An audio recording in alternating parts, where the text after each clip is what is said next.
That leads us nicely on. You're talking about machinery onto your. Let's say we were just talking before about ploughing competitions. This is something we have one down in Burford here, and it's something that even I have no idea about. So, I mean, you've got at least a bit of experience with this, or you don't? Do you do it? You don't do it yourself, do you? Or you just attended them, or do you judge them, or? Right. I've been ploughing since 1970 myself, and it basically ploughing is the idea is to turn the soil upside down, bury all the rubbish, that's the weeds and any grain that has grown, germinated afterwards, after harvest, and it gets air into the ground, adds drainage, and it's what we've always been done. Great granddad and my granddad's brother, they were using horses, and then they went on to the original early tractors. I mean, my Uncle John, he used to use a standard Fordson. He said to get it in gear, you had to hit it with a sledgehammer. I don't know if it was quite that bad. But anyway, and then ploughing has become, it's been done for years. Even if you go into the Bible, you see that Elisha was ploughing with 12 yoke of oxen. Well, I've never ploughed with horses or sheep or anything, but I've ploughed with tractors. Now, the idea of ploughing, as I say, is to bury the rubbish and also get the air to it. And so every year we have ploughing competitions, ploughing matches. Now, I have never ploughed in a ploughing match, albeit I am a steward for a ploughing match. What does that consist of? A steward, a ploughing match isn't just ploughing. Our ploughing match, which is the Crowborough district, we have other competitions as well. And one of the competitions that we have is we judge people's fields of grass. We go to their farm and have a look. And my judge, I'm a steward, so I have a judge, and he looks and he decides which he thinks of all the farms we go to is the best grass. And I'm a steward for grass, but we have other competitions like stock, which are done on farm. But on the day, we actually have ploughing itself. And at our local ploughing match, we have horses, just a couple of pairs normally. We have a traction engine, 2 traction engines pulling what they call a turn rice plough. It can plough both ways on wires. And we have a lot of tractors from vintage up to modern big ones. We even have a horticultural section. In fact, there was a gentleman with the same name as me, same surname as me, no relation as far as we know, who ploughs with like a rotavator with a plough on the back. That is thing. But the idea, I've done the judging. I judged for other groups. But on our ploughing match, I am a grassland steward, but I'm also the safety officer. So I can't do any ploughing while I'm being safety officer. But the idea, when you judge, they have what they call the opening split, which means you have to open the ground up. You have to do a furrow, that's turning a bit of ground out, make a hole, and then you plough the other way and fill it back in again. And the judging is done on how straight it is, how well they're burying the rubbish, how even it is. You want all the furrows the same width and the same height, so that when you're finished, it should, apart from what we call the opening split, obviously where it lumps up, and where you finish, you'll have a trough. But all the field should look nice, even and level. And as a safety officer, I walk around the ground and I see some good ploughing. I see some excellent ploughing. I'm afraid sometimes I'll see some rough ploughing. But it's the day out, and we enjoy it. And it is if you haven't been to one, you want to look out. There'll be one in your area somewhere. It's normally held September and October. And from the ploughing match, we have a winner and runners up in each class.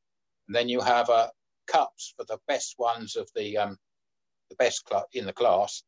And then the winners will then be put into what we call the county championship, which is the day when all the local ploughing match societies meet, and all the champions from the different matches meet against each other. Then you get this supreme champion for the county. And if you get through the county, you're getting up to the country and world championships. But it's an art. Takes time. You've got to, and it depends on the site. Some sites are easier than others, but well, there's, I mean, I assume this is open to everyone, because as you were saying, you did the grass. Well, that kind of limits you to whether you own land in the local areas, to whether you can compete. Whereas with the ploughing, I assume it's open to anyone who's got a machine if you turn up. But then how do you judge between machines? So I assume that someone turns up with, let's say, an old-fashioned machine. Is they like vintage machines or whatever? Is there different classes? So you go for vintage class, modern class, or whatever's towing, whatever's on the front, and so on. How do you divide that up? Or is it just, if it's just turn up with what you have and everyone's judged on the same thing based on the results rather than the machines? No, they're pre-booked. They have to book in advance. And there are classes for each different type. So we'll have a vintage class, we have a horticultural class, we have a orthodox plough, or we have reversible ploughs. They're ones that are plough both ways, so they're going round and round. But there's lots of classes, and so you're only entered against people with a similar machine. You're not expecting a man with a 1 furrow against a man with an 8 furrow. It's they're all in classes. Sure, yeah. That's what I thought. I mean, I didn't know if there was.